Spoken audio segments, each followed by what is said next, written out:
sure you have the latest, and then you can share it again. Well, unless you made an edit in the last 2 minutes, it should be current. Just refresh anyway, just in case.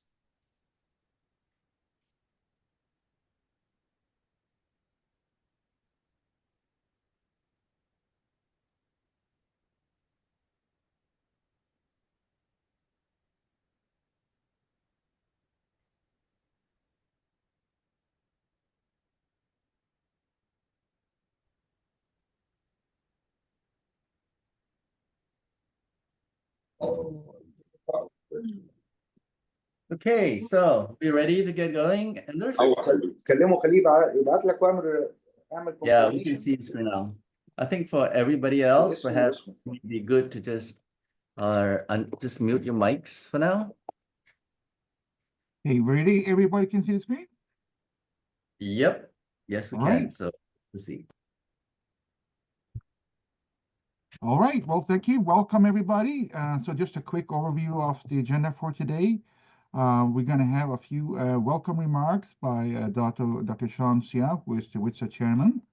After that, I will make a few introductions and an overview. And then we will have scenario planning by Dan Koo, who is CEO of WITSA.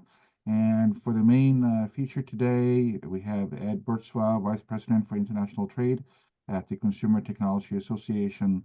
And then we're going to have a Q&A. So first, a quick thing about house rules. This webinar will be recorded. We will be posting it on our website as well.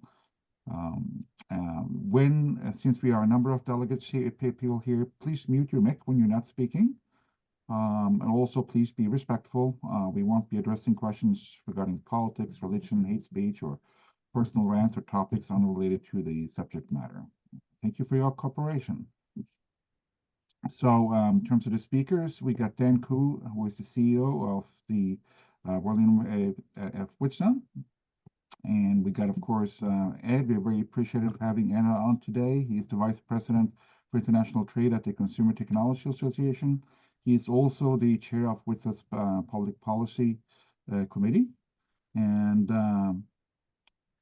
just a quick overview of him. Ed leads the CTA's trade and supply chain policy and advocacy work with a strong focus on improving the international trade environment and global supply chains to strengthen the competitiveness of the U.S. consumer technology industry.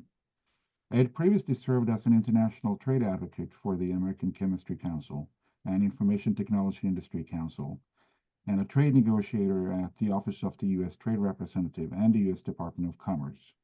Ed obtained 2 master's degrees from the Diplomacy Academy of Vienna in Austria, where he was a Fulbright Fellow, and from the Middlebury Institute of International Studies at Monterey, and has a bachelor's degree in the classics from College of Holy Cross in Worcester, Massachusetts. So a quick, I understand, Dan, that we have a few remarks from WITSA Chairman Sean Sia as well, Dr. Sean Sia. Hi. Do we want to have those first before we go into any? Yes, any of course. That's why they're opening remarks. Yeah, because this was news to me. That is why. So let's go back to the main screen here, and then Sean, over to you, please. All right. Good day, everyone. Okay, I'm Dr. Sean Sia, Chairman of WITSA. It is my honor to welcome all of you to this as we will discuss pressing issue, hot topics surrounding American new policy that's announced recently. Okay, for those of you who are may aware, we just came back from a successful WITSA again at CES in Vegas, of which I would like to put on record our appreciations for CTS support and leaderships. As you may know, CES 2025, this is the largest tech shows hosted by our member, our USA country member CTA, has more than over 140,000 attendees and over 4,500 exhibitors. Okay, this is one of the largest events. Okay, we host every year, CTA hosts every year, and we are delighted to be part of this event in 2025. Okay, apart having a WITSA board meeting during the CES in Vegas. Okay, we have hosted compelling, very exciting, okay, roundtable discussion, and also attended, of course, our the first day, okay, exciting, the NVIDIA, of course, what do you call that? A big event, the seminar, okay. So again, very exciting. Okay, we also I have not seen Gary in the call. Okay, but nonetheless, I would like to take this opportunity to extend my congratulations once again to Gary Safiro, the CEO and Vice Chairman of CTA, for being recognized with the WITSA Eminent Persons Award. Okay, this is an acknowledgement of his invaluable contribution to our global tech community. Okay, today's sessions, understanding President Trump's America First Trade policy. We are honored to have our Vice President, the Vice President of International Trade and CTA, who will help us to understand the implications of the American First Trade initiative that President Trump just announced, and all the executive order he has signed.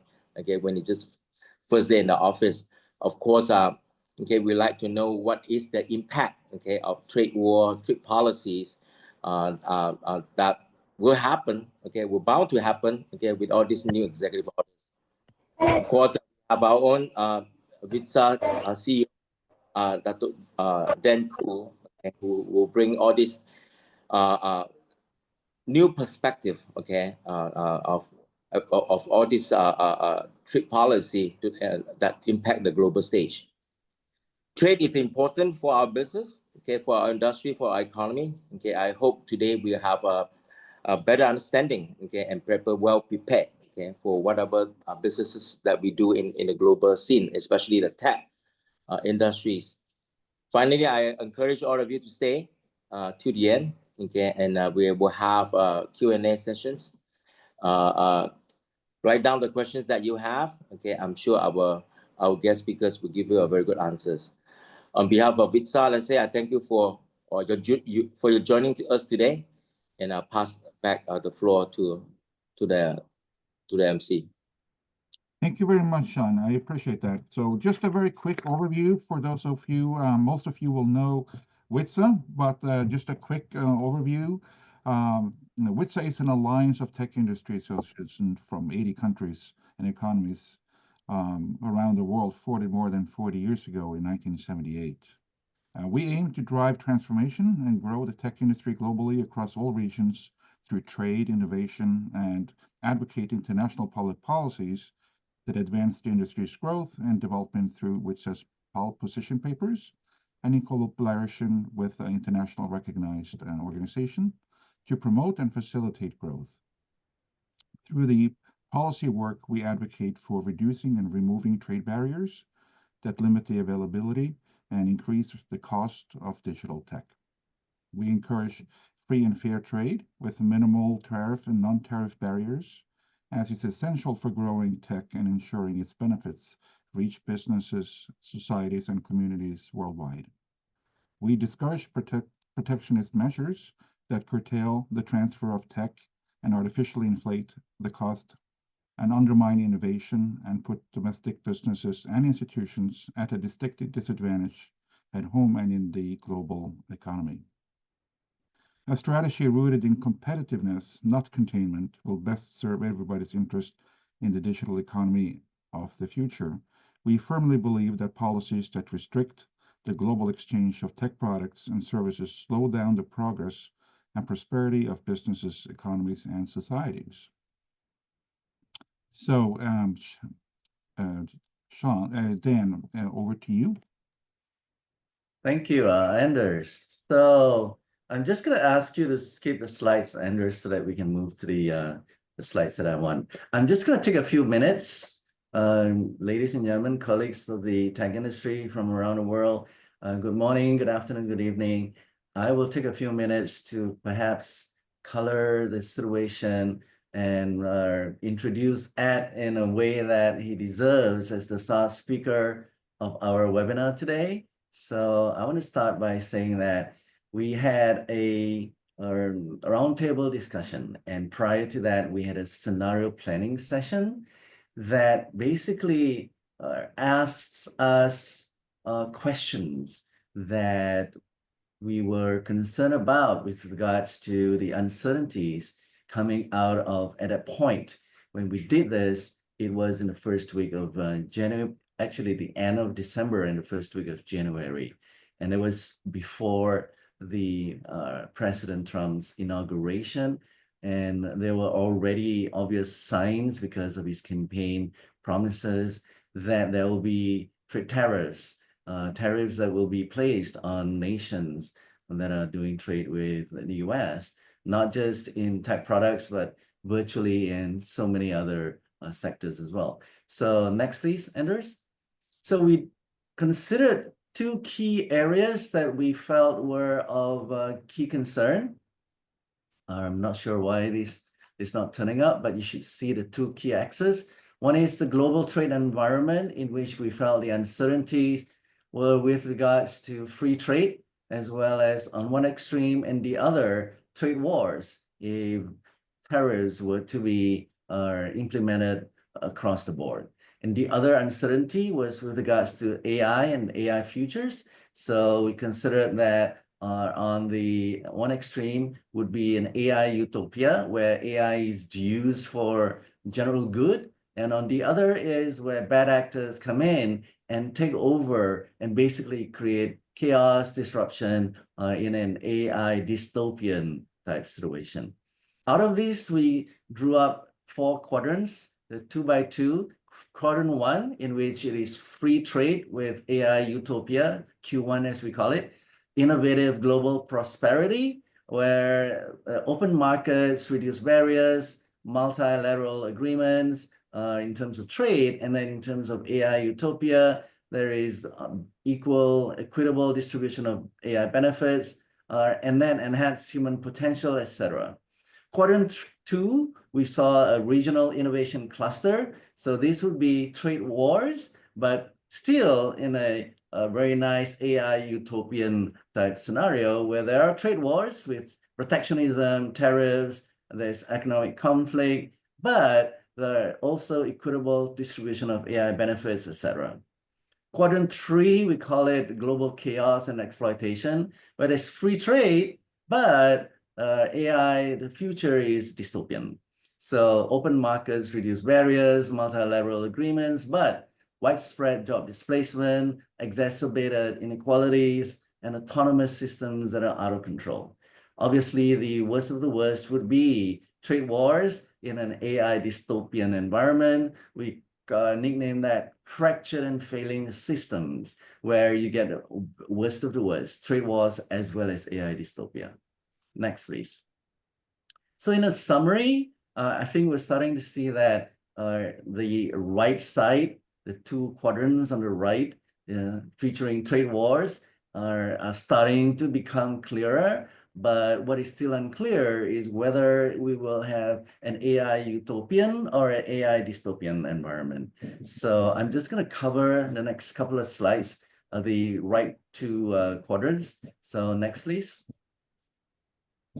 So we looked at the quadrant 2, which is basically trade wars with an AI in an AI utopian type scenario, where trade barriers fragment the global economy into competitive blocks. So keywords here, the blocks form, whether it's typically regional, we think, and then they coalesce, they come together, AI advances lead to localized prosperity, but there are global disparities. Some regions do better, others perhaps cannot thrive as well.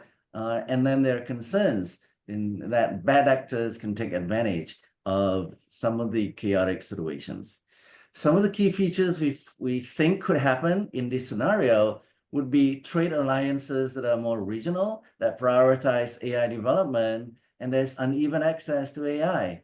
But at the same time, there's also fears of inflation because of the trade wars or potentially even slower or sluggish growth, particularly in our tech industry. So we think that there are some sample sector-specific guidance and use cases that could perhaps be pursued in this scenario. That is depending on what's vertical sector you're in. I'm just going to cover one or two of them. Financial services, for example, there'll be opportunities to adapt AI strategies to regional regulations and customer preferences.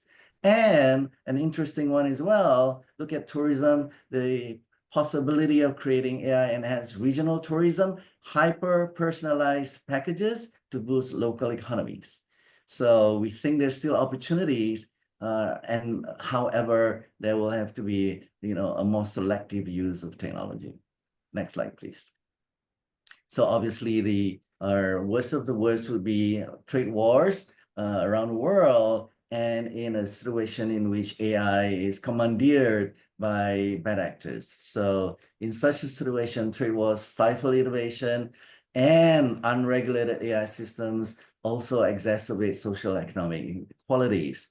So key features: protectionist policies, unchecked AI, are escalating geopolitical tensions, and then there is the fear of global economic collapse, potentially even a collapse of the stock markets. So, and there's obviously a need to then rebuild trust in international cooperation. There are some of the other potential sector-specific guidance we think are relevant. For example, in the area of manufacturing, the need to focus on domestic AI-driven innovation to offset trade barriers so that productivity can then be raised and prices can be lowered. One potential area is with trade wars, the US dollar will be very strong. So currencies around the world could face pressure, and the need to then take on digital transformation to use AI for a lot more vertical subsectors becomes a necessity. Next slide, please, Anders. All right, I think I didn't see mine as captured there, but there was one other slide that I had taken on. Hold on, maybe let me go to the my browser, maybe as opposed to, maybe there's a difference. Hold on one second here. Yeah. It's okay. I was just going to talk about basically, okay, I can verbalize as Anders brings it up. So I do not have any further slides on the, sorry about that. I see you on that slide. It's okay, no worries. So the idea is, if you're talking about potentially what we can see from the issue of all of these, what are the strategic choices? We think that is important for economic diversification, where economies is the need to diversify away from vulnerable sectors. There'll be rising inflation, potentially slow tech growth. Digital transformation is increasingly important. So prioritization of investments in digital infrastructure to sustain AI adoption and manage cost pressures. Resilience building, we think it is necessary to enhance regulatory frameworks and adopt fiscal measures to control inflation whilst supporting innovation. So it's not just forgetting innovation. We think that is critical moving forward, regardless of the scenario. Finally, in terms of policy frameworks and governance, modernization of trade policies, AI regulatory bodies, fostering international collaboration, we think are critical aspects so as to prioritize then economic and digital investments in startups, tech infrastructure, talent, and the workforce. So we hope you will work with Brzytwa to see how we can do global benchmarking, policy advocacy, capacity building, innovation, ecosystem support, and how you can leverage the Brzytwa platforms, our catalytic platforms, to see how we can help manage the situation together. That's all I have. Thank you very much. And on to our star speaker, Ed. Well, Dan, thank you so much for that introduction. And it's always a pleasure to be with the Brzytwa family. And, the photo we did really reminded me of my APEC days, where family photos were always a part of the equation. So I really appreciated that moment. And for all of you, in the audience, again, my name is Ed Brzytwa. I'm the Vice President of International Trade at the Consumer Technology Association. We are the largest tech association in the United States. We run the CES, the most powerful technology show in the world.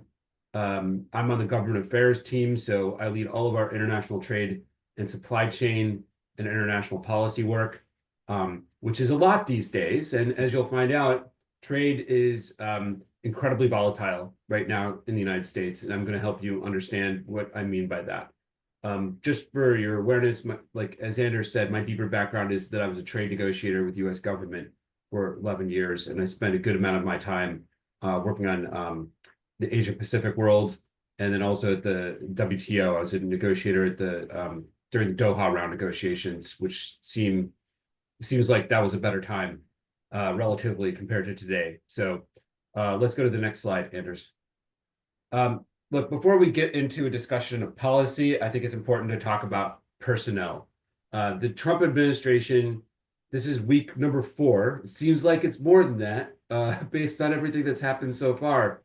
The Trump administration has made a number of economic and China-related appointments since the election. And some of these folks have already been confirmed. So the Secretary of the Treasury, Scott Bessent, has been confirmed. I think Kristi Noem at the DHS, she's been confirmed. Marco Rubio confirmed. Other folks on this list, they don't need confirmations by the U.S. Senate. So Kevin Hassett at the National Economic Council, Peter Navarro at the White House, Michael Waltz, they are all confidential, advisors to the president, so they do not need appointments. What we're still waiting on here is the confirmation of Howard Lutnick, who's going to be the Secretary of Commerce. He already had his hearing. The confirmation of Jamison Greer as USTR. He had his hearing last week. I believe Stephen Mirren needs a confirmation, but I haven't seen anything yet. He is a very he's very like-minded with President Trump about using tariffs to reorient the entire international trading system.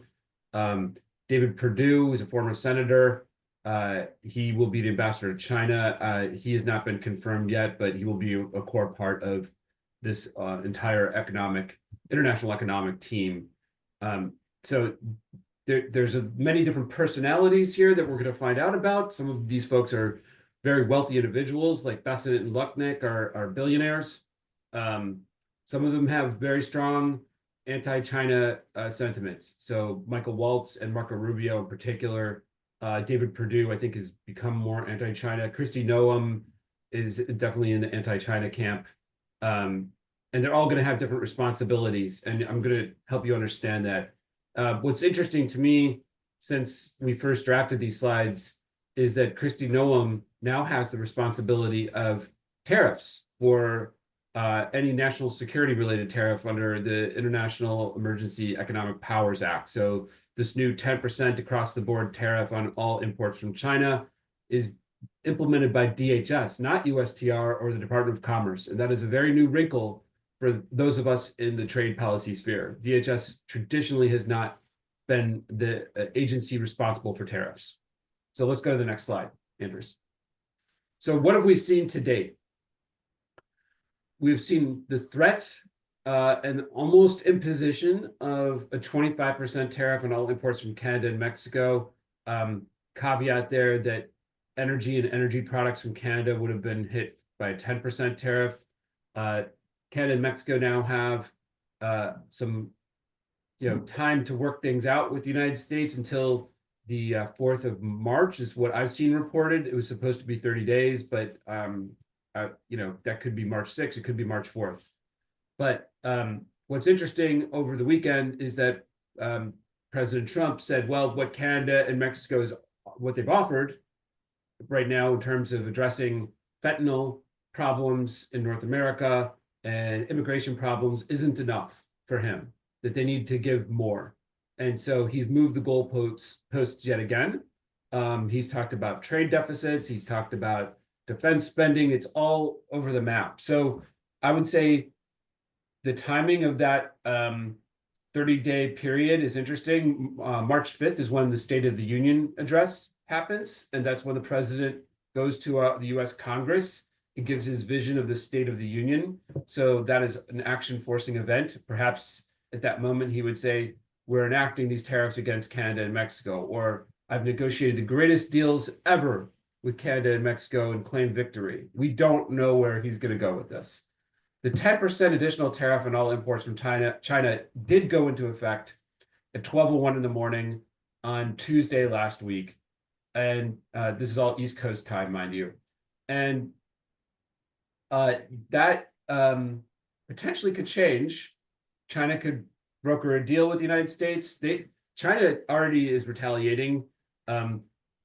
Actually, today, their tariffs, the retaliatory tariffs went into effect, and those tariffs address a number of different types of products, exports from the United States to China.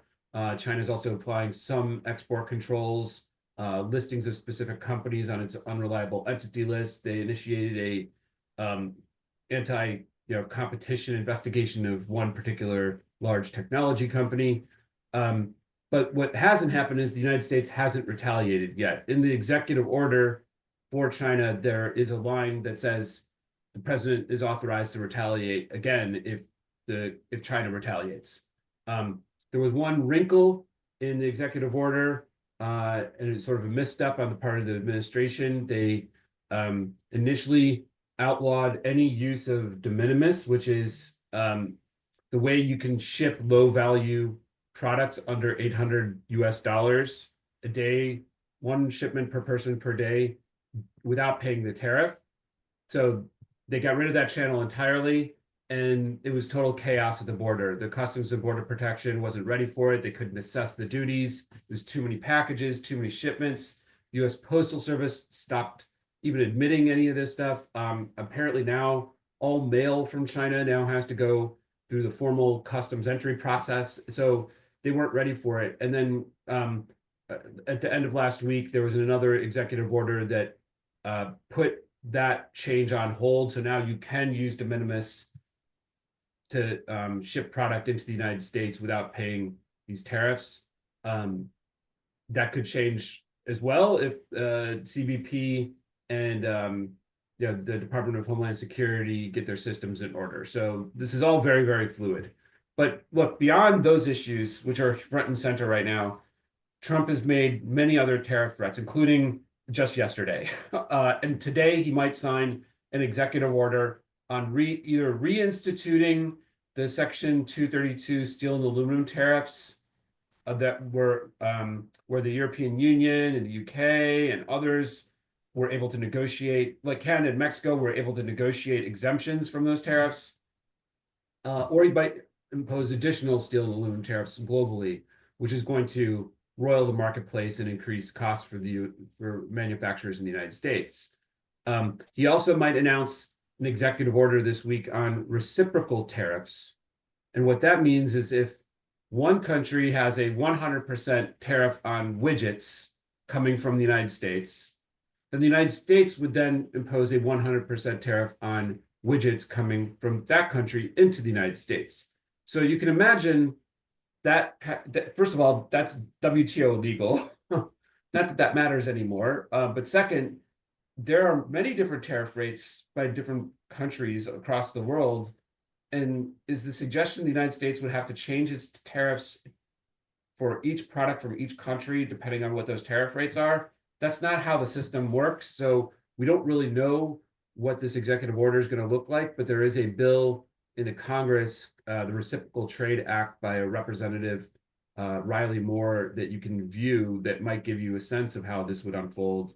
And that has a little bit more guardrails, like notice and comment, more involvement by U.S. agencies like USTR, Commerce, and Treasury, the option for a disapproval resolution by the Congress if the Congress doesn't like the tariffs, sunsets, reports to the Congress. So there's a lot more traditional mechanisms of consultation and due process built into that.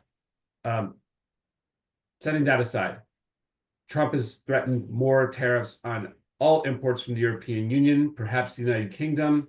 He's threatening sectoral tariffs, like I mentioned, steel and aluminum, but semiconductors, critical minerals, oil and gas, pharmaceuticals, maybe on a global basis, a 100% tariff on every single one of the BRICS members if they de-dollarize. So if they remove the dollar from their international transactions, or if they all move together in concert to create a currency that moves the dollar out of the financial system. So that is a real threat. He keeps talking about a 10, even 20, or even a 50% universal baseline tariff, which means a tariff on all imports from all countries. Maybe this reciprocal tariff idea replaces that, but this is certainly contemplated in this American First Trade Policy Memorandum, which I'll talk about later.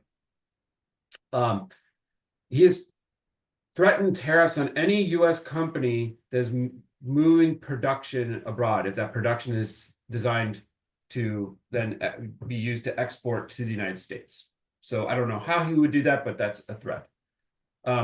Just on China, and this is an important piece because China is really on the mind of the entire political world in the United States.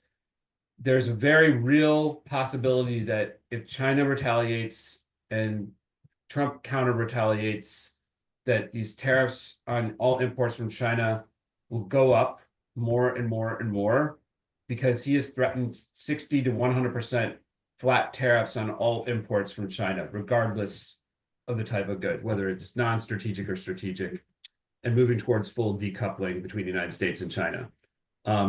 There's legislation that suggests that the United States should revoke what is called permanent normal trade relations for China, which means that China would be treated like Iran and North Korea and Russia and Belarus and Cuba, as opposed to all WTO members. And then tariff rates would skyrocket for imports from China.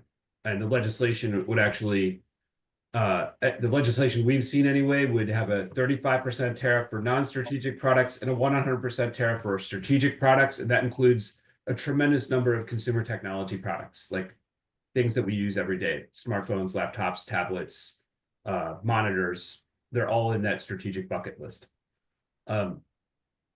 He hasn't talked about this lately, but on the campaign trail, he said he wanted to put up a 200% tariff on all electric vehicles made by China, Chinese companies, whether made in China or elsewhere, like in Mexico, for example. So the America First Trade Policy Memorandum, that sits in parallel to everything I've just talked about. Trump is running his own trade policy at the moment. The America First Trade Policy Memorandum is a little bit different, and I'll walk you through elements of that. So let's go to the next slide, Anders. So people ask all the time, how could Trump do this by himself? Like, aren't there guardrails? Isn't the Congress involved? Because the Congress has a constitutional authority on trade. And yes, the Congress does have the constitutional authority on trade in the United States system. However, over the decades, it has delegated that authority to the executive branch, meaning that there are many different acts of the Congress that give the president the authority to do what he's doing right now. IEPA, I mentioned this. This is the top of the list. The International Emergency Economic Powers Act has never been used to impose a tariff until last week against China. And this is a very dangerous prospect because there are no guardrails, there are no transparency requirements, no hearings, no comment opportunities. The president just said, I declare emergency, I'm going to impose a tariff. All he has to do is make a notification to the US Congress. That's it. So this is going to be his tool of choice until there's a cost to doing that. And so far that cost hasn't appeared, whether through litigation or through Congress disapproving his actions. The Congress doesn't seem like it's going to do that because the Republicans are supporting everything he's doing, and the Republicans control the Congress. The Trading with the Enemy Act, this was used by President Nixon to impose a 10% tariff back in 1971, but has never been used since.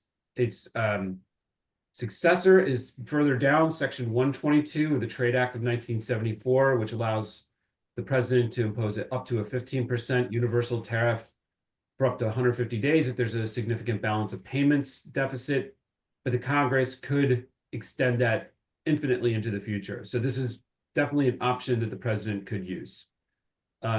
All these other, Section 338, never been used, untested, but there's a lot of speculation that the president could use it to impose tariffs.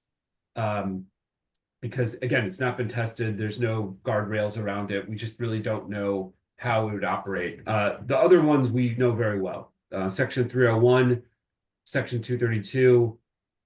These are pieces of authority that he used during his first term and could be used again in certain instances on, investigating whether there's a threat to the U.S. National security of particular imports under Section 232, or looking at unfair trading practices in specific countries. That's what Trump did with respect to China under his first term. The Congress could enact trade measures directly, but given the thin margins in the House and the Senate for the Republicans, we just don't see the Congress legislating tariffs into law at this point. This is all going to come from the executive branch. Let's go to the next slide, Anders. So we need to update this slide, but this is like all kind of pre-tariffs on Canada, Mexico, and China. There's more economic information out there, but this is just a small set of, some of the studies that we've seen that kind of put some numbers around what the impact of these tariff proposals are, especially the Trump universal baseline tariff and the flat tariff on all imports from China. So there's a lot more studies that have come out since. Let's go to the next slide, Anders. So, but with CTA, we did our own study. And this is a really important one because we've never seen quite a study like this, at least in my time at CTA, get the amount of earned media that has happened. So this study looked at two different scenarios, and we released the first version with scenario 1 in October, and the second version with scenario 1 and 2 in January to coincide with CES. So scenario 1 is a 10% universal baseline tariff and a 60% tariff on all imports from China. We're assuming the 60% is on top of the 10%. So scenario 2 is a 20% universal tariff and a 100% tariff on all imports from China. So that's the 20-100-20 scenario. And as you can see, these tariffs would cause massive declines in consumption of consumer technology products because the cost for these products would be much higher. We don't know how companies would pass the cost of the tariffs on through supply chains to the consumer, but we are assuming that there will be there's going to be a significant amount of pass through just because the tariffs are so high. And laptops and tablets, consoles, monitors, and smartphones never got hit with a China Section 301 tariff. So the impact on those products would be much, much higher because the relative strength of China as an exporter to China, to the United States of these products is still quite strong. Over 70, even 80% of the imports of these products from around the world come from China. So this is there's going to be a particular impact for consumers on these products, and the 10% universal baseline tariff. The 10% IEEPA tariff that is in effect today also has a very particular impact on those 4 products that I mentioned because, again, they never got hit with the Section 301 tariff. And you can see the consumption declines for all these other products as well because maybe the production of these products has moved out of China. There's more diversity of supply, so the hit's going to be less to consumption. Let's go to the next slide, Anders. So what does that mean in practice? Because the cost of these products goes up, consumers have less to spend. They will be buying fewer products, or they're going to be buying, less products, but at higher prices. And that's a $90 billion hit to consumer purchasing power on the low end. That's the 1070 scenario, and $143 billion hit to consumer purchasing power on the high end. That's the 120 scenario. Next slide, Anders, please. So consumers buy fewer devices, consumers pay more for the devices they do purchase, consumers have less money for goods like groceries and rent. I mean, this is all basic economics. These tariffs will make US households poorer over the course of time and increase their costs. And the irony of all this is that the US president ran a campaign on reducing costs and reducing inflation. And so his actions are going to be the exact opposite of what he campaigned on. Next slide, please. So the America First Trade Policy Memorandum, I'm going to put this into the chat for everybody because I really encourage you to read it. This is what the president wants all the agencies to do. He's got his own program on tariffs like I described, but this is what he wants the agencies to do. And so I have broken up into 3 different slides here. I'm not going to read everything for you, but each of the agencies, USTR, Commerce, and Treasury, they have tasks that they have to undertake in this memorandum. And they have to issue reports to the president by April 1st, which is a very fast time frame. We do not think that any of the agencies will ask for public comment. They're not going to do hearings. They are just going to do internal reports on all these items and deliver them to the president. So they're color coded here. Everything in red concerns China. Everything in blue is sort of more on a global basis. And the ones that I want to highlight for you are recommend. So 2F, I think well, they're all important to one degree or another, but we're very focused on 2D on the US-Mexico-Canada agreement, because that's an incredibly important agreement for our industry in the United States and for the US economy because of the relative importance of Canada and Mexico in general to the United States. But 2F recommend revisions to existing trade agreements and sectoral agreements. The United States does have a number of free trade agreements, and we have sectoral agreements at the WTO, like the Information Technology Agreement, which has eliminated tariffs over time on technology products and inputs. We do not want that to change as an industry. If the United States decides to unravel the ITA and ITA2, that would be very dangerous for our industry. It would create a higher cost for consumers, not just in the United States, but potentially across the world. But there's some pluses here. Identify countries that the U.S. can negotiate with on a bilateral or sector-specific basis to obtain export markets. So there is a vision here where the United States could negotiate more trade agreements. So we think that's a positive. In the China bucket, you all may remember the United States negotiated this phase 1 agreement during Trump 1.0. They're going to review China's compliance with that agreement at USTR and then recommend actions. And they're going to find that China very likely did not comply with the terms of the agreement, especially on the purchasing commitments. And they may decide that the United States needs to increase tariffs on imports from China to punish it for not complying. They're going to look at the Biden administration's review of the Section 301 tariffs, and they may decide to make modifications to the tariffs, higher tariff rates, for example, or adding more products to the Section 301 tariffs. All of this could be very bad. They might investigate other acts, policies, and practices by China.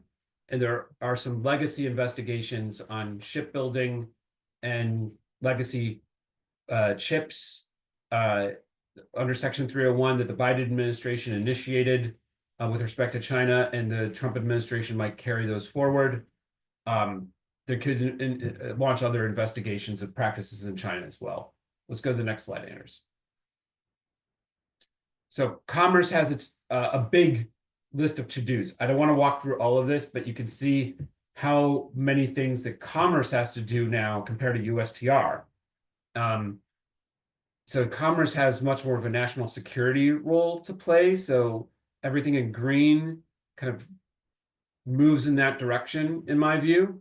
So one I want to point out here is 4D. The Biden administration issued a new rule on connected vehicles.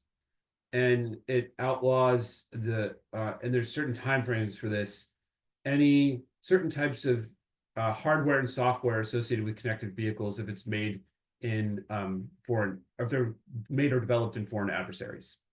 So that's a huge one for our industry, and it's going to be very difficult for companies to comply with that, but they may decide to expand that approach to other types of connected products. So in my view, this could include connected health products, connected like Internet of Things type products. I mean, there could be a wide range of connected devices that they look at.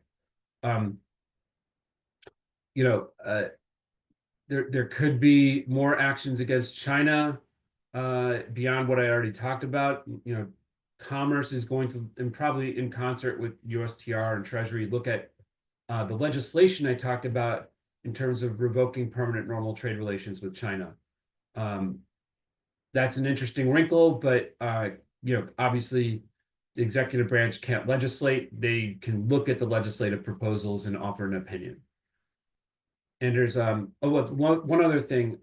4A, we might see more Section 232 investigations related to the U.S. manufacturing base. So the Trump administration wants more manufacturing in the United States, particularly for national security purposes, and they want to enact more tariffs to enable that. Whether that works out in practice is an open question, but this is what they want to do, and it might be completely outside the bounds of our trade agreements and the WTO. Next slide, please, Anders. So Treasury has, by comparison, less things to do, but they want to launch an external revenue service. So the Customs and Border Protection already collects tariff payments. At one point in time, the CBP existed in the Treasury Department. Now it exists in the Department of Homeland Security. So what this external revenue service would do differently than what CBP does today is a bit of a mystery, but they want it to focus on collecting revenue from foreign sources, whether that's tariffs or otherwise. We don't really know. It seems to me just repackaging what CBP already does. Maybe they'd move it back to Treasury. I don't really know, but it's going to be focused on tariff collection. There's a threat of more investigations on currency manipulation or misalignment. That has always been a focus for President Trump.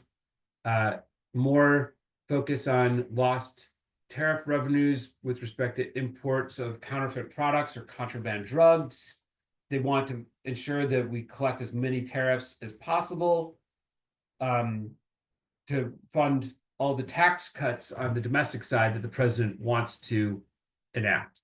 So the tariffs are for revenue purposes, national security purposes, manufacturing purposes. They have many different purposes, but revenue collection is another purpose.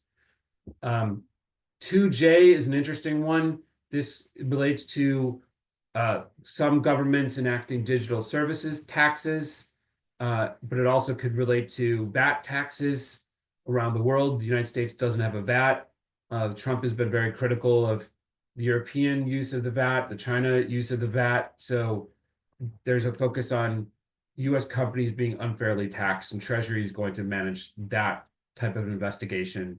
And the last thing here is that the Biden administration did have executive orders on outbound investment and a final rule on the screening of outbound investments in semiconductors, AI, quantum to foreign adversaries. But the Trump team may take a look at that and make modifications. Next slide, Anders. So, look, this is a lot of threats and talk. There are always intervening variables that could cause the president to reconsider the actions. And the U.S. economy is in a good place right now. Very positive economic trends. If the tariffs if they go overboard, that's going to cause markets to go down. The president looks at the markets as an indicator of his relative success. He's also very cognizant of public sentiment. He wants to be popular. So right now he's in his honeymoon period post-election. He's got a reasonable amount of popularity.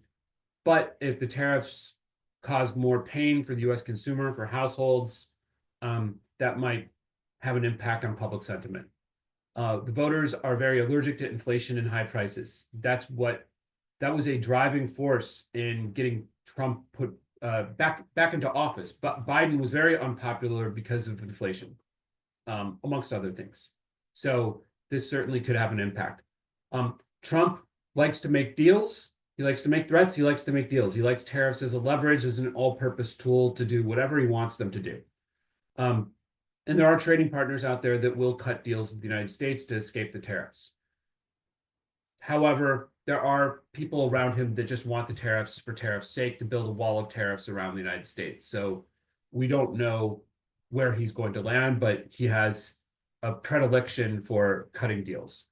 There are still Republicans and Democrats that want to negotiate new trade agreements, that want to open markets. I think you heard that loud and clear in the confirmation hearing for Jameson Greer, the USTR nominee last week.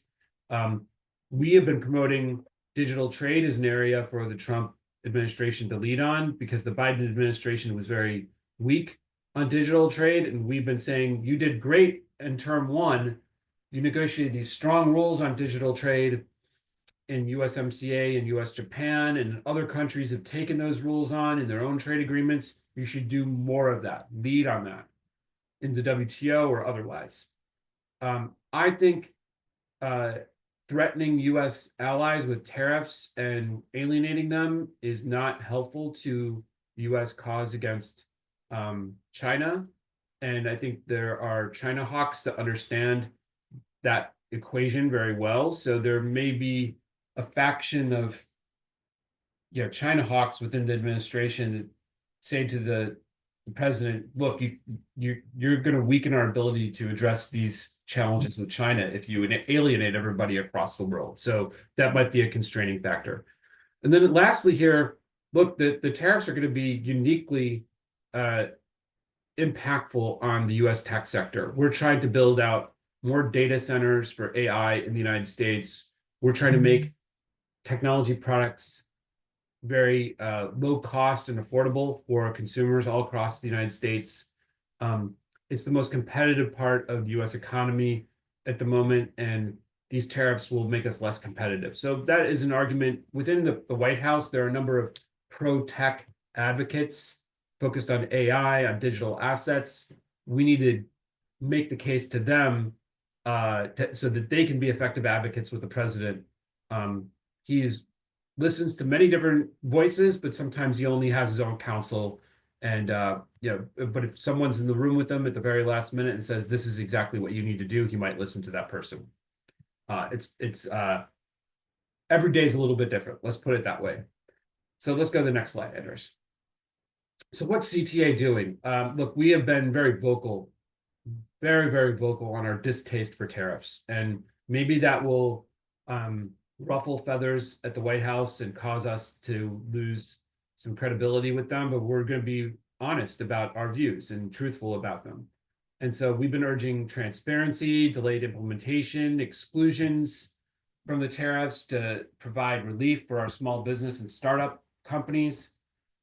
We're informing and preparing and working with our member companies at every step of the way. We've had numerous emergency calls with our members over the last several months, webinars for our members to give them the information they need to make their own decisions. We're encouraging our members to speak out if they can, to contact their members of Congress, contact the US agencies, to speak to the press if they're willing to do it. So this is all a dynamic process. I'm constantly talking to the press. Our tariff study has been mentioned probably in going on 100 articles or more since November. We're talking to the Hill and we're talking with US government agencies if we can, but that's even difficult right now because many of the agencies are being told not to talk to the private sector, unfortunately. We might do further updates to our tariff report in the future. Right now, we're standing on what we did in January, but if the opportunity rises for more analysis, we'll do that. And we're tracking everything for our members that the administration is doing. It's very difficult to track everything, but we're trying to make sure that our members have all the information they need. And we're doing a lot of coalition building with our allies in the industry And that's not just within the United States. We're going to be building coalitions of like-minded allies in other markets as well. And that's part of my goal in my role as the international VP for international trade, is to establish these relationships with other associations around the world. And we want to work with U.S. trading partners because we have a perspective that the U.S. should be working closely with our allies and close trading partners and not alienating them. We can't be Fortress America. It's not good for the country. It's not good for the world. And I think that's it, Anders.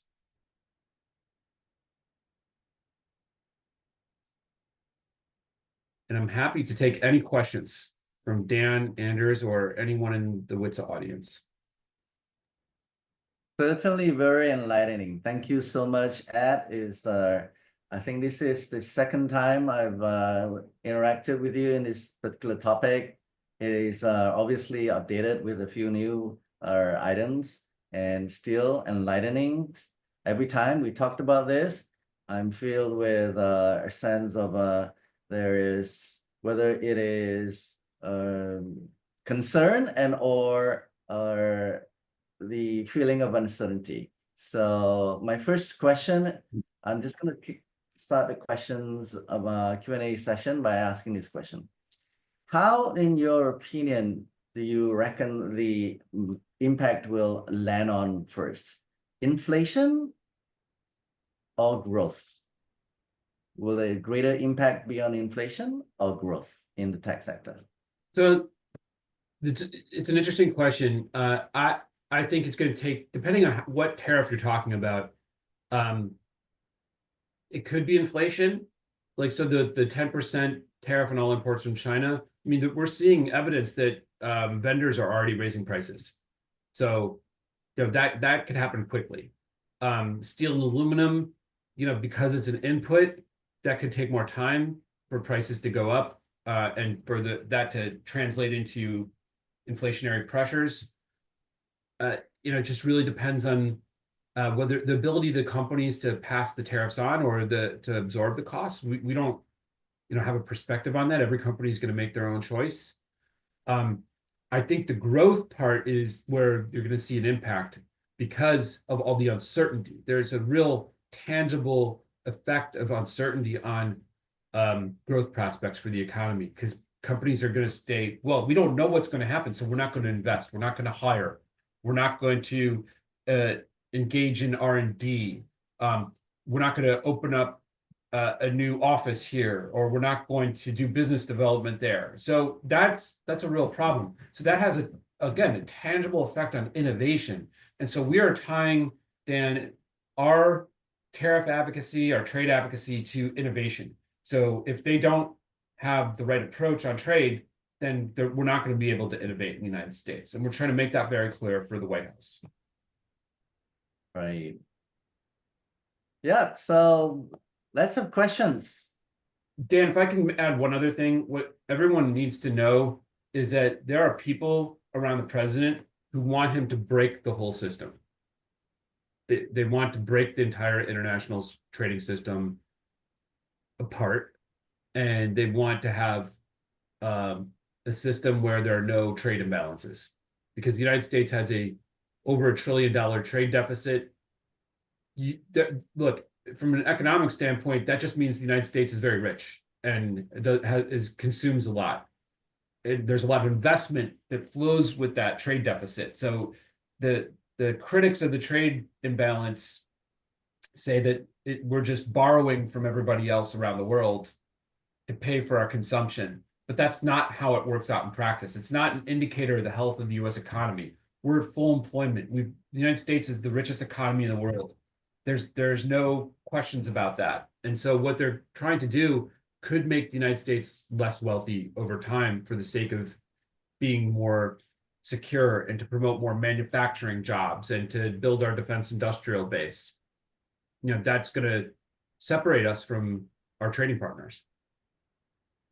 So as a follow-up, I had for a while thought I would be encouraged by the consideration of reciprocal tariffs, in that if nobody reciprocates, and it could potentially lead to no tariffs. That means, if nobody imposes any tariff on the US, then the US would also have no tariffs on the trading partner, potentially leading to the sweet spot of free trade. So that said, though, I think this reciprocal tariff, I think, is meant more to be punitive as opposed to being more the freeing of trade. Am I reading this right? That's my sense. It's more of an eye for an eye, tooth for a tooth approach, Dan, where they're upset about the high tariffs maintained by U.S. trading partners to keep our exports out of their markets. So the one example I have here is the 10% tariff on the EU maintains on autos. The U.S. tariff is 2.5% on light vehicles.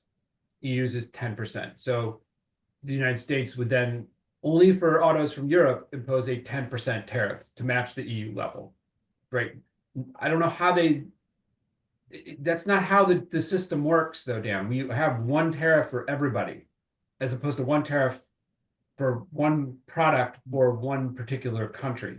It would be very chaotic and very uncertain for the private sector. So it goes back to my point about uncertainty. I don't know how anybody navigates this, and how even the system, the US CBP navigates this, because they're going to have to change the tariff rates all the time because of reactions to US actions and then reactions to reactions. But in an ideal world, the US and its trading partners would decide, okay, we're going to go to zero. What we want would be going to zero, because then we could just put all this stuff behind us. And that's what we advocated for the Doha round, is 0 for 0 sectorals. And there were countries, and this, I'm speaking as a former trade negotiator now, there were countries that absolutely refused to do that. They wanted to keep their tariffs high. They wanted to have the right to develop in the way they saw fit. They want to protect their infant industries, and that led to the collapse of the Doha round. Yep. Yeah, so maybe one a layer on top of this that we haven't discussed, and I'd like to get your views on this, something that would almost preclude a zero tariff scenario and goes way beyond the punitive aspects of these tariffs, and that is a very domestic issue that is top and center here in the U.S. this year, and that is Trump's driving tax cuts, and his idea of financing the tax cuts with tariffs. What is your view on that? So it's the math doesn't work. Of course. Right, the math just doesn't work, Anders. I mean, they're desperate to find revenue to pay for the tax cuts, but if there's really good analysis by the Tax Foundation, which is a nonpartisan think tank. Erica York, who spoke at CES on our trade panel, she has done tremendous work on this with her team. And let's just say, if you're trying to replace the entire U.S. income tax system with tariffs, you would need an average tariff above 70%. But even then, maybe that gets you the initial tariff revenue. Imports are going to decline over time, so your relative amount of revenue gained decreases, and then you're depriving the government of resources to operate. So it just doesn't. The math will not work. But nevertheless, it may be a motivating factor for us. It's a motivating factor for the president. They want to gain revenue, and he said it. Scott Bessent, the Treasury Secretary, has said it.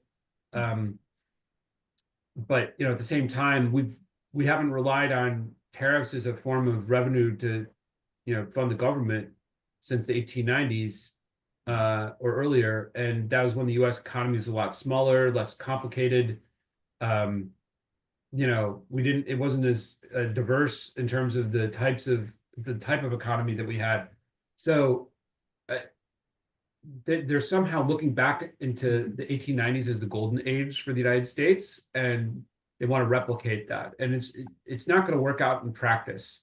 And this was before the 16th Amendment, where there was no federal or state income taxes to begin with. So correct, when the income tax doesn't exist. And so they want us to go back to a world where there's no income tax. So Anders, can we just encourage everyone who have questions? Anybody raise their hands? I can see any questions. Raise your hands, and we will. Raise your hands, or or key your questions into the chat box. Yeah. While we are waiting for the questions, just like, what is your, I mean, Trump has been very unpredictable, as you highlighted in your presentation, but if you were guesstimating 6 months ahead where we're going to be on the tariffs, this may be too much to ask, but what will be your, at this stage, how would you see this in 6 months from now? Look, on the optimistic end, okay, maybe we'll have more tariffs on China. But I think a lot of these tariffs are about negotiations and trying to get concessions and produce victories for President Trump. That's the optimistic end. The pessimistic end is all of this is just drama that's going to lead us to the point where there's tariffs protecting the entire US economy and we are our own economy. I mean, I almost think that like what the play they're trying to make is to create a fortress North America. So Canada, the United States, and Mexico are all, and maybe even like other, other smaller countries in North America or Central America are protected by a giant tariff from the rest of the world. I don't know. I don't know where it's going to lead. It seems improvisational. Like Trump keeps talking about making Canada the 51st state, tried to buy Greenland, take over the Panama Canal. And all of it is completely crazy, but I'm not really sure where they're going with it. So we're still waiting for questions, but if you don't mind, I have one more follow-up question that is related to this. One of the big things over the last few years with the China decoupling, many in the industry has been trying to convince that decoupling is not the right answer. We need diversification of the supply chain, and in the U.S., a term that has been used a lot is friendshoring. So how does this affect friendshoring with everything that's going on? Depends on what you mean by that term, Anders. Yeah. Look, the positive view of friendshoring is that you're moving production into your friends, out of your adversaries, right? The other view of friendshoring is that your friends are investing in your country. So, companies that are located in, U.S. treaty allies, for example, would be investing in the United States. I personally think that the right move is kind of a mix of both, like where you're moving production into our allies, where that's like trusted partners, and there's investments in the United States, depending on, what type of production you're talking about. By the way, everything we're talking about just ignores services. Like the Trump administration has never embraced services. The Biden administration certainly didn't. Services are a much, much bigger part of the US economy relative to manufacturing and agriculture. To me, it almost seems like the Trump administration wants to cut down our reliance on services, move employment out of services back to manufacturing. And I'm not sure the US workforce really wants to do that, especially if you're talking about dangerous, type of manufacturing jobs that existed in bygone eras. We got a question here from Professor Shonin Furlong from Canada, an old friend of WITSA. She has a question: how would you suggest that Canada responds without alienating the American people and hurting us? Dr. Furlong, I really appreciate that question. I think the ad by Ontario that was placed in the Super Bowl last night was spot on. I really love that ad. Our comms people love the ad. That type of direct messaging to the American people is really, really important because going directly to President Trump isn't going to work. You've got to go out into, the states that think about Canada more often, especially on the border. And we know that for Ontario and many other provinces in Canada, U.S. states are their major trading partners. And so you have to kind of rebuild those relationships. All of that type of cross-border cooperation existed during the NAFTA 2.0 negotiations, and we kind of have to go back to that model, in my view. But just take a look at that Super Bowl ad, and I think government of Canada in general and all the provinces should be doing similar things. I think we have a raised hand, Zoran. Zoran, please. Yes, yes, thank you, Datom. I would like to ask Edward, namely, excuse me, I didn't know that Mr. Trump will put, let's say, a special custom regime or tariff on Russian products. I know from that point of view, from trade point of view, I didn't see nothing which kind of policy he will lead in front of the Russian. It means that US doesn't import the goods from Russian or something else is seen under the question, because as we noted that he will put the special regime to EU, maybe to Great Britain, China, of course, is on the agenda, but where is the Russia? So Russia, Thank you. you may know that during the Biden administration, Russia was permanent normal trade relations for Russia and Belarus was revoked. And so Russia now resides in column 2 of the US tariff schedule. And so tariff rates for Russia are now much, much higher. The Office of the US Trade Representative can increase those tariff rates. The congressional, the act that revoked permanent normal trade relations for Russia gives the USTR the ability to raise those tariff rates, because those tariff rates go back to the Smoot-Hawley tariffs of the 1930s. So some tariff rates in column 2 are much, much lower for raw materials, for example, and other products or other tariff rates for like textiles and apparel or toys, for example, are much, much higher. Toys is like 70%. So that is one option for the president to pursue. He did make a threat against Russia, saying that if they didn't do what he wanted on Ukraine, then he would enact tariffs against Russia. I just said, well, we've already done that. Like, I don't know what else you're going to do. And besides, the level of sanctions on Russia it's just so severe. I mean, you could do more. I mean, there's a lot more that the United States could do that would harm the Russian people directly, but they haven't gone there yet. Thank you. Any other questions? So waiting for another question. Here's another one. I think they're concerned that the tariffs are being imposed, additional tariffs are being thrown at countries that have trade deficits or trade surpluses with the US primarily.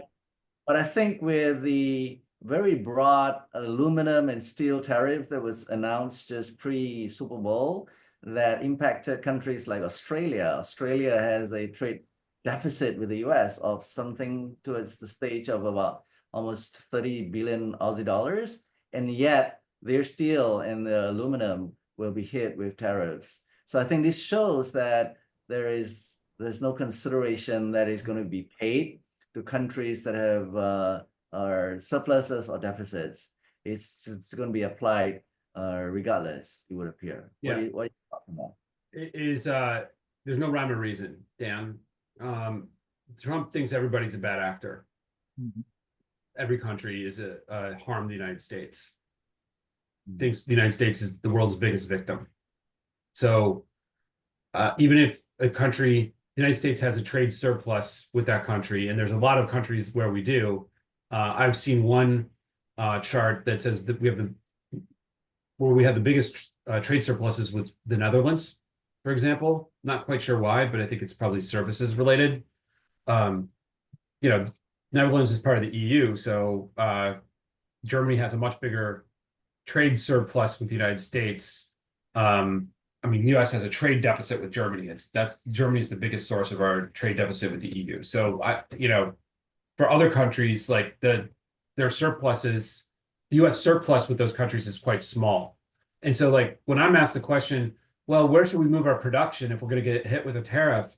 I want to say go to a country where there's a US trade surplus, because then you might be safer.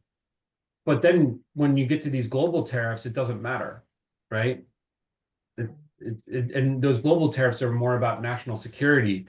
There's been a concern that Chinese steel is being transshipped through third countries, even through our allies, and that's why the global tariffs need to happen, is to prevent, that transshipment. As a follow-up, Ed, would you then say that domestic manufacturing of products and services, particularly in regards to tech, would be the way to go, you think? to circumvent tariffs? So, look, I think a lot of companies are trying to do that. They've looked at the business case of making more products in the United States. The biggest challenge is cost. The cost of labor, the cost of energy is a little bit of a challenge, but that certainly factors in. The difficulty of permitting and building out new production facilities, the environmental issues surrounding new production, but also on the trade side, it's the cost of inputs just to build the plants, but also to manufacture, because you can't move the entire supply chain for any given product within the United States, especially for technology, because you're not going to stand up a printed circuit board industry in the United States to support the manufacturing of consumer technology products. You'd still have to import the PCBs. And if you're tariffing the PCBs or any other critical mineral, for that matter, like that raises the cost of production. But that's not the detailed conversation we're having in the United States at the moment, Dan. Right. So, Hey, we're looking for more questions from out there. Anyone in the audience have any more questions? while we're waiting, maybe I can ask one more follow-up question. One of the theories that I believe is coming from the White House is that because of the U.S. dominant position in the marketplace, Trump can get away with the bullet rate, as they call it. What we saw was going on with Canada and with Mexico and so on. But there's another theory, which is that, and you can see some of this with the similar type of tactics. There's a precedent for what Trump is doing in China, right? China has also been executing trade policy where they've been using tariffs and trade measures to facilitate political objectives from completely unrelated realms. And many of these over time have been very unsuccessful. Australia is mentioned as one, and many other cases. So the other theory is that this, not just from a economic perspective, but also from a political perspective, it will not work over time. Countries, small and large, that are being subject to these trade measures, it will firmly turn the world, including friendly countries, more and more away from the U.S. marketplace. Do you have any views on that, Ed? I do. I mean, I think you're referring to this article that Max Boot Yes, that's correct. issued in the Washington Post. And I just put that in the chat for people. I know it might be behind a paywall, but if you can find it, it's very much worth the read. So the Max Boot is a foreign policy commenter in the Washington Post, and he argues that what the United States is doing with tariffs, this bullying approach, is exactly the same as what China has done on coercion of smaller economies. And so the United States is now emulating China to beat China. So, I mean, you could argue that the US subsidies for various industries are also emulating China. So in order to beat China, we're becoming China. In my view, this type of coercive approach alienates our allies and trading partners and makes them think twice about the credibility of the United States, and it pushes them into other camps, whether that's China or Europe. It makes us have less friends around the world over time. And if the United States thinks, well, we're so large, we don't need anybody else, that develops a very, I would say, a corrosive mentality in our citizenship over time, that we just can be alone and we don't need anyone. It's not healthy, in my view. We live on one planet with everybody else, and we have to all work together no matter what.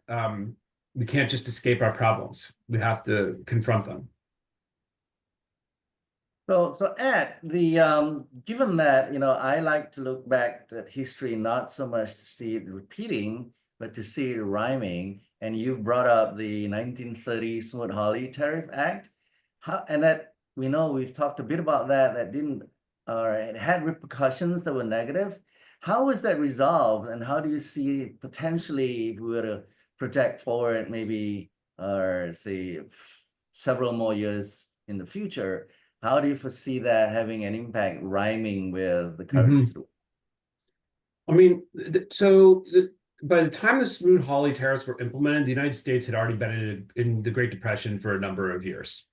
And the Smoot-Hawley tariffs were very much an emotional issue at the time, where the United States said, we need to protect our market. We're already in a Great Depression. We need to protect our market from imports that are displacing domestic manufacturing. And the Smoot-Hawley tariffs did not help. And they made the cost of inputs much, much higher for domestic manufacturers. It exacerbated and lengthened the Great Depression. What took the United States out of the Great Depression was our need to respond to World War II. And all the government-driven work with the private sector to increase our defense industrial base is what took us out of the Great Depression. That the government spending took us out of the Great Depression. And then after World War II, I mean, it was actually in 1934 where after the Smoot-Hawley tariffs, the Congress, under the leadership of FDR, passed the reciprocal, it was a reciprocal trade acts agreement. I can't remember exactly the framing, but it was about negotiating reciprocal trade agreements with our trading partners. So it set up the framework for how we then approach trade in the post-war era, and it allowed us to reduce barriers to trade between the United States and the other states after World War II. And it led to the creation of the GATT. It led to the creation, ultimately, of the WTO, because it was about reducing barriers to trade on a reciprocal basis, not tit for tat. It was a more positive framing of reciprocity, Dan. So what's going to happen here is that we're going to learn we've forgotten as a society why tariffs are so harmful. They're going to create more dislocation and corruption and uncertainty and higher costs. But the difference here is that we're not in a Great Depression. We have a very strong economy, and that's why the president thinks he can get away with it. Right? But will it lead to a recession? I don't think it's going to lead to a depression, depending on what we're talking about. But if he goes too far and we start seeing job loss and we start seeing dislocation and companies going out of business, that's going to impact his public standing and the sentiment of consumers and households and voters around his presidency. And that might cause him to change his behavior. Right. Yeah. Certainly interesting that the Roaring '20s came after the Spanish flu pandemic, and that there was the broad acceptance and mainstream adoption of the new technology, the automobile, around that time as well, and the stock market was at its highs prior to the Smoot-Hawley tariff acts. So conditions are similar now. In the '20s, where perhaps the U.S. is facing a Roaring '20s situation, a new technology, AI is facing a widespread adoption. We have a new president. So things are setting up to rhyme. So I don't know.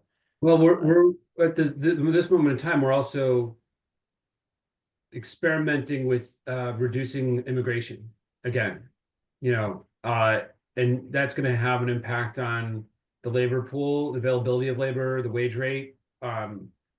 It's not just the illegal immigration. I think they're going to take a hard look at legal immigration and to change our approach to that as well. So that's going to impact inflationary pressures. So I don't know where this is all going to go, but I feel like the auto is a great example, but it was limited. It's a form of mobility, and it was a form of it was an efficiency gain with respect to transportation. The AI efficiency gains are going to be far more diffuse across the entire economy if there's uptake. And I think you're seeing that uptake every single day. Every time a new AI product comes out, you're seeing people experiment with it. Even, it doesn't matter how old you are, you're able to use it. it's very user friendly. Questions. I have a final question that perhaps we'd like to get your views on. So, we're an association of associations around the world, right? And obviously CTA is doing a ton of work on this.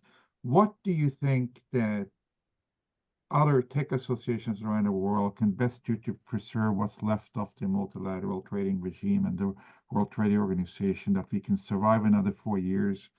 And make, so your views on this.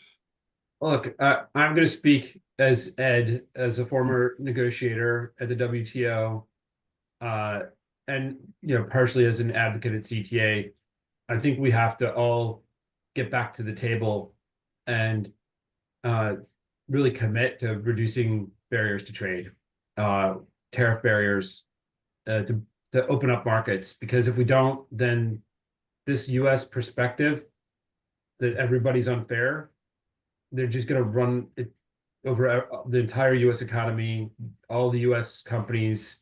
They're good. It's going to break apart the multilateral trading system entirely. The WTO might exist as an entity, but it won't be a negotiating forum anymore. It'll just be a talk shop, and people are going to ignore it.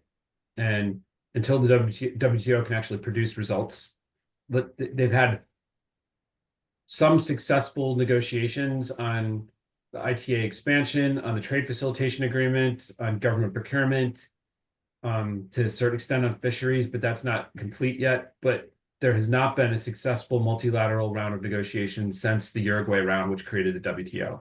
And if we had actually completed the Doha round, and big economies like India and Brazil and China all agreed to lower their tariff barriers and to lower their non-tariff barriers, maybe we wouldn't be in this situation today. That's my biggest regret, was that we weren't able to get that done.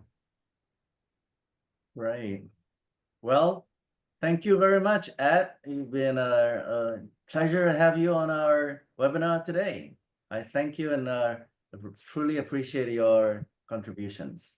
I'd like to ask for everyone to turn on their cameras again. I think we have 27 people. So if we can have everyone turn on cameras, we can have another photo, and then we can round this up. Thank you, Dan. I really appreciate the opportunity to speak with the WITSA members, and anytime anyone wants to chat, please reach out. It's a very busy time for us here at CTA, so I will try to make time if you're interested.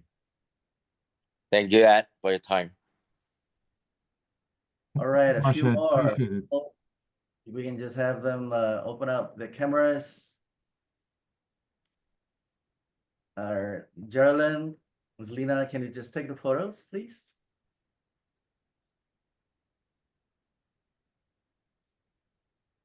All right. All righty. Thank you so much again. Thank you all of you, and we really appreciate your time. Okay. Bye. Have a good. Bye. Thank you. Bye. Thanks, everybody.